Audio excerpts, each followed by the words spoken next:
What's up guys, welcome to our channel Think Beyond the Brain.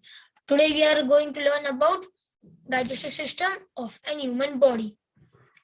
Now you all know that we eat food to get nutrition, but how the process of nutrition is there, how the process of nutrition goes on. So this all consists of digestive system. So today we are going to learn about of digestive system.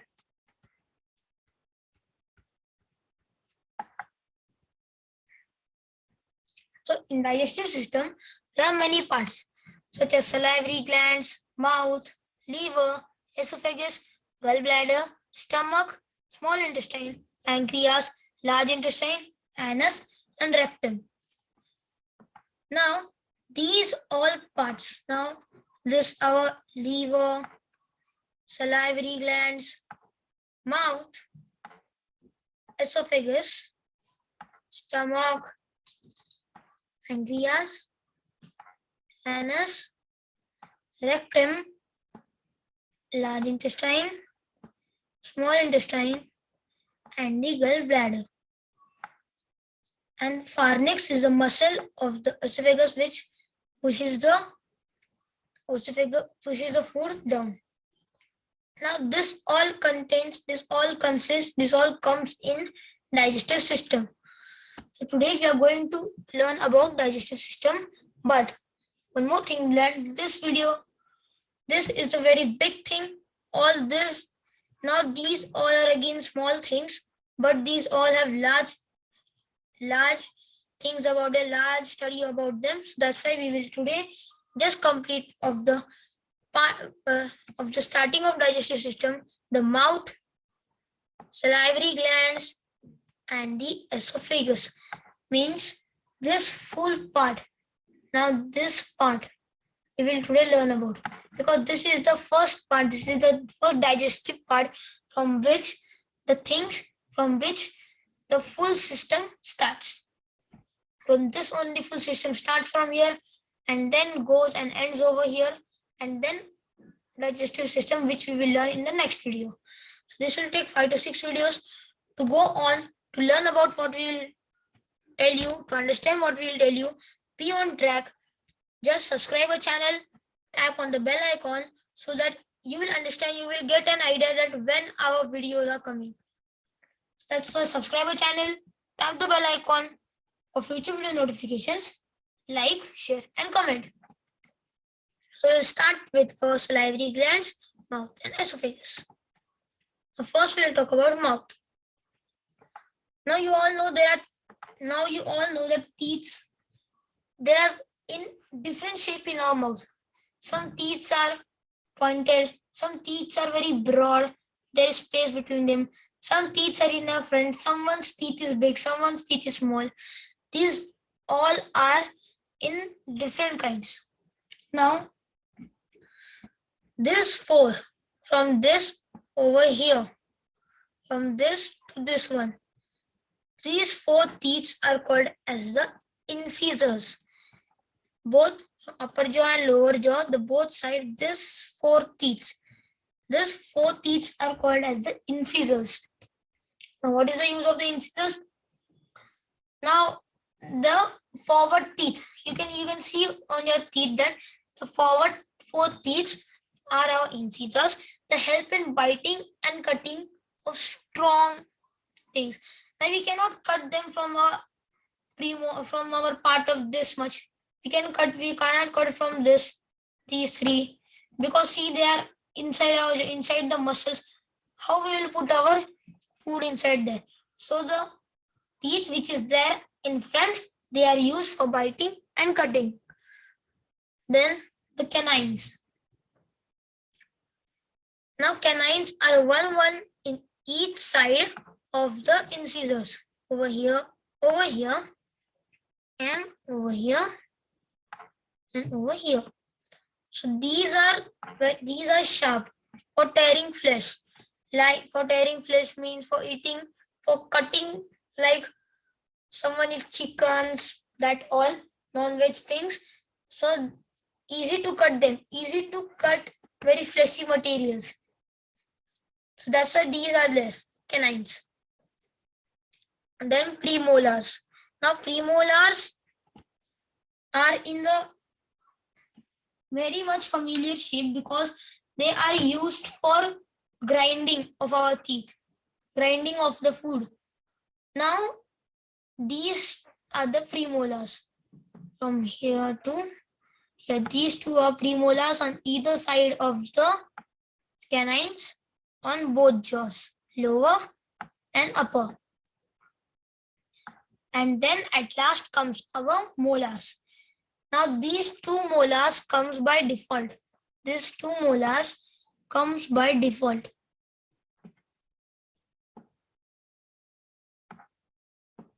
These two molars come by default. Now this molar, this and these.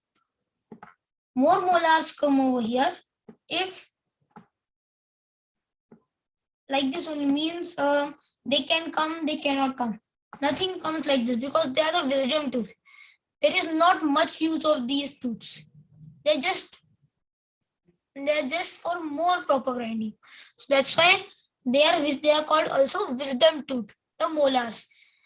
So that's why they, in some people they come, in some people they don't come. So these are all the teeth and the molars, and you all know that the molars take a bit more time for coming because in the small children's mouth, like in, you can say like LKG, UKG, you can see that they don't have any molars. They just have premolars, canines, and incisors. So that's why only everyone tells them keep eating, keep grinding, keep it in mouth, don't swallow it like that. Now also they tell us because some part of our mouth, some molars are not there, like our wisdom tooth is not there. When the full, because of the premolars in not a shape, in the not a particular shape for grinding, because they also have a little bit sharp. So that's why they are not proper for grinding. So that's why we have to chew a little bit. But the molars, when the molars come, there is no tension like this. They easily can grind the food. So that's why molars are very important. So these four types of teeth are there in our mouth. So now we will talk about the salivary glands. Now, you know the salivary glands. Now, if you just sit like this, some liquid substance come in your mouth. Some liquid substance come in your mouth. Like some a little bit liquid, which we tell in the thuk. That liquid substance is called as saliva. Now, saliva is very much useful to us. If there is no saliva, no teeth. No teeth, no mouth, no speaking, then not possible. So that's why the saliva is also very important. Now, there are three salivary glands in our mouth. First is below the tongue, over here. First is below the tongue, over here, this part. Second is the middle of the first and third. Now, don't say as this second, say as this second now. But below the ear is one salivary gland, means this one. And the third is in the middle of the first and the third, where the tongue ends, over here. These all are connected to each other. Now, if sometimes you take your tongue up, and if you touch your hand at the bottom of your tongue, you can think that there is a lot watery, because over there is our first salivary gland. So these are all the three salivary glands. And now, why is the saliva useful? And after this, why are salivary glands useful? I will tell you one fun fact. So that's why be with us and see everything. So salivary glands helps in talking, speaking. Then it also moistens and lubricates the teeth's oral cavity. So some cavity comes in our body, in our teeth, so it helps in it, it moistens it. Then it cleans the mouth. It cleans the mouth and destroy the germs. Whatever germs come in our mouth, whatever germs stuck, they all are washed up and directly gone to our stomach. And in the stomach, you know, there are acids. There are acids. From that, they vanish. They die over there. So of the acid in the stomach, we will talk later. Now, this is the use of the saliva, and because of the saliva, the digestion process starts. You all know that maximum means all things are made by plants. Now you also know, you will say that how animals are made by plants.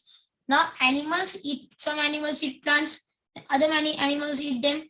So the process now, the plant, you know that plant make the food for themselves, and if excess food becomes there, so they save it in place of starch. They convert it into starch and put it in a safer location. So that starch comes in our mouth, because as you know, plants make everything.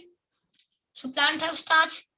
So from what the thing is making, like a chapatis and dals, they all are taken. They are all first term. They all at wheat, and then their cereals. They all are taken by plants, and plants have starch, and that starch come in place of them. That wheat and cereals.